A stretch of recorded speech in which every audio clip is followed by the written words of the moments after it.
My good running shoes bought me a car.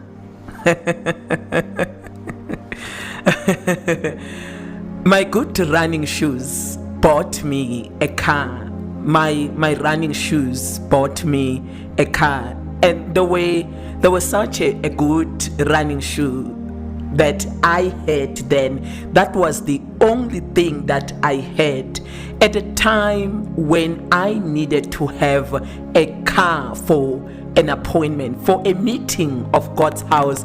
It was a necessity and a requirement to have a car to get to that meeting. But because I did not have a car at the time, my good running shoes helped me to get to buying my car.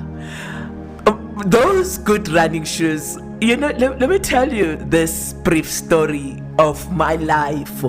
When I had the zeal for God, when I met this powerful, mighty God who started talking to me, for me to get to the house of prayer, it was a distance. I had to go a distance, and it was a late hour because it was during the week and a late hour, an hour where normally people would be indoors, and I needed to go for prayers. And I so wanted to do this. I was so hungry for this. I was so hungry to know God. When you are being called by a God you do not know, and you're so zealous, you're so hungry, you want to know this God. I was in that state. I wanted to know God with all that I am. My inner being, my mind, my body was programmed to know God. Now to not to go to that appointment was not an option. The only option I had was to get to that appointment. Now the absence of a car became a bit of an obstacle in my mind. For a second, I had to pause and think that, how do I get there, because I do not have a car? But at the same time, just as I thought that I do not have a car, another voice said to me, you may not have a car, but you've got enough to buy the training shoe to run that would take you to that house of prayer, and you would pray to me.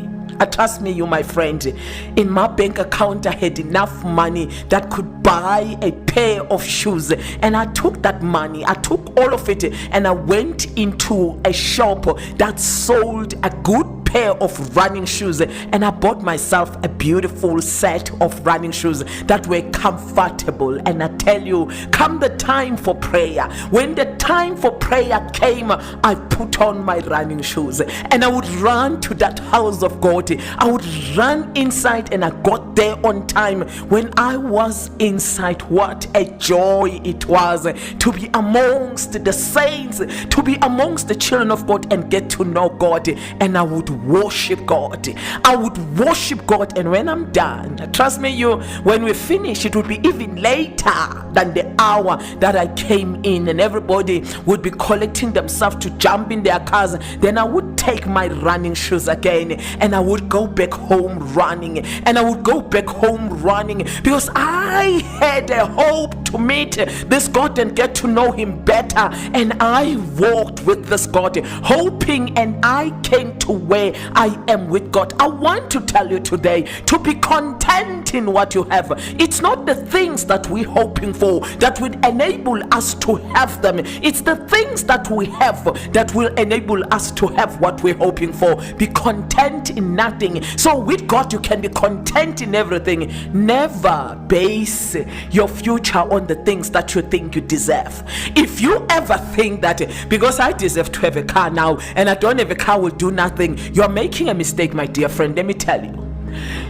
With all loving heart that is in me, I'll tell you that yes, you deserve to have a car. With all that I am, you deserve to have a car. But if you do not have a car, be content in those feet, for God has given to you those feet for a purpose and a use. Use those feet, run to the house of God and win with those feet, so that you can sit and drive in a car to get to where you have to go. My running shoes bought me a car, and today I am a proud owner of a car, content in this car, content in my feet, and whatever God said it is according to what God says. May God bless you.